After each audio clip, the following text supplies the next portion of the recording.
श्री स्वामी समर्थ. रक्षाबंधन 2025 कधी आहे? राखी 8 ऑगस्टला आहे की 9 ऑगस्टला? तारीख, शुभमुहूर्त, विधी, महत्त्व आणि उत्सव. रक्षाबंधन 2025 तारीख आणि शुभमुहूर्त. 9 ऑगस्ट रोजी भावंडाचे पवित्र बंधन आनंदाने, परंपरांनी आणि आशीर्वादाने साजरे करा. यावर्षी भद्रा काळ नाही. रक्षाबंधन तारीख आणि शुभमुहूर्त 2025. रक्षाबंधन हा हिंदू कॅलेंडरमधील सर्वात प्रिय आणि अर्थपूर्ण सणांपैकी एक आहे, जो भाऊ आणि बहिणींमधील पवित्र बंधन साजरे करण्यासाठी समर्पित आहे. पारंपरिकपणे संपूर्ण भारतात अफाट प्रेम आणि आनंदाने साजरा केला जाणारा हा दिवस भावंडांमधील परस्पर आदर, संरक्षण आणि प्रेमाचे प्रतीक आहे.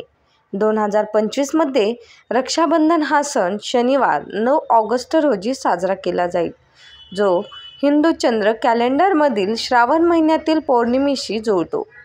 या खास प्रसंगी बहिणी त्यांच्या भावांच्या मनगटावर राखी म्हणून ओळखला जाणारा एक सजावटीचा धागा बांधतात. त्यांच्या आनंदासाठी आणि दीर्घायुष्यासाठी प्रार्थना करतात.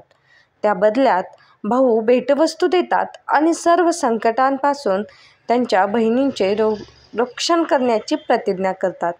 रक्षाबंधन शुभमुहूर्त आणि भाद्रकाल. महोत्सवाची तारीख शनिवार 9 ऑगस्ट. रक्षाबंधन धागा समारंभ वेळ सकाळी 5:47 ते दुपारी 1:24 राहील.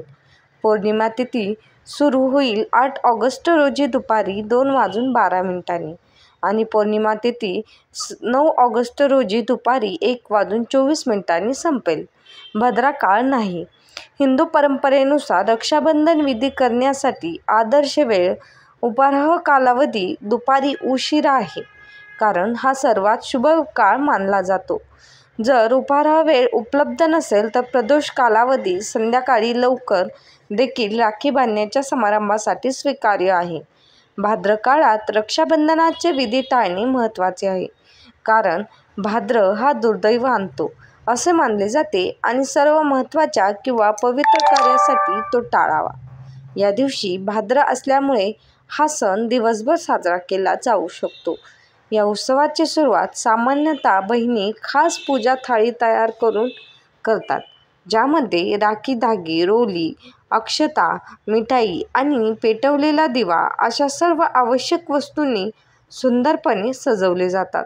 बहीण तिच्या भावाच्या मनगटावर राखी बांधते, त्याच्या कपाळावर तिलक लावते आणि त्याच्या समृद्धीसाठी आणि दीर्घायुष्यासाठी प्रार्थना करून आरती करते. त्या बदल्यात भाऊ आपल्या बहिणीला आशीर्वाद देतो, तिला भेटवस्तू देतो आणि सर्व परिस्थितीत तिचे रक्षण करण्याचे वचन देतो.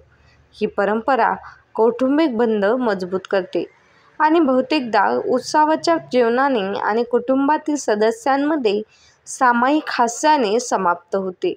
रक्षाबंधनाची मुळे धार्मिक रीतिरिवाजांमध्ये असली तरी ती मानवी नातेसंबंध आणि भावनिक बंधनाच्या व्यापक उत्सवात विकसित झाली आहेत. भाऊ आणि बहिणीव्यतिरिक्त हा सण आता एकता, विश्वास आणि परस्पर आदराचे प्रतीक म्हणून स्वीकारला जातो आणि चुलत भाऊ, जवळचे मित्र किंवा काळजी आणि निष्ठेचे बंधन असलेल्या शेजारी यांच्यातही साजरा केला जाऊ शकतो. हे कुटुंबे आणि समुदायांना एकत्र ठेवणाऱ्या मूल्यांची आठवण करून देते. प्रेम, संरक्षण, कृतज्ञता आणि सामायिक जबाबदारी. राखी उत्सव 2025. उत्सवामागील दंतकथा. भारतीय पौराणिक कथांमधील अनेक आकर्षक दंतकथा रक्षाबंधनाच्या उत्पत्तीशी जोडल्या गेल्या आहेत. त्यापैकी एक सर्वात प्रसिद्ध कथा महाभारतातून येते. महाकाव्यानुसार धर्माचे रक्षण करण्यासाठी भगवान श्रीकृष्णाने दुष्ट राजा शिशुपालाचा वध केल्यानंतर त्याने त्याच्या बोटाला दुखापत केली आणि रक्तस्राव सुरू झाला. पांडवांची पत्नी द्रौपदीने लगेच तिच्या साडीचा तुकडा फाडला आणि तो कृष्णाच्या जखमीभोवती गुंडाळला. तिच्या उत्स्फूर्त दयाळूपणाने प्रभावित होऊन भगवान श्रीकृष्णाने तिला कोणत्याही नुकसानापासून वाचवण्याचे वचन दिले. अनेक वर्षांनंतर पांडवांनी काशी फाशीच्या खेळात द्रौपदी गमावल्यानंतर कौरवांनी तिला सार्वजनिकरित्या वस्त्रहरण करण्याचा प्रयत्न केला. तेव्हा भगवान श्रीकृष्णाने त्यांचे वचन पाळले. त्यांच्या दैवी हस्तक्षेपाद्वारे त्यांनी चमत्कारिकरित्या तिच्या प्रतिष्ठेचे रक्षण करून आणि त्या दिवशी घेतलेले व्रत पूर्ण करून अमर्याद कापड उपलब्ध करून दिले. ही कथा रक्षाबंधनाच्या भावनेचे सुंदर वर्णन करते. प्रेम आणि निस्वार्थीपणातून जन्माला आलेले शाश्वत हे संरक्षणाचे व्रत.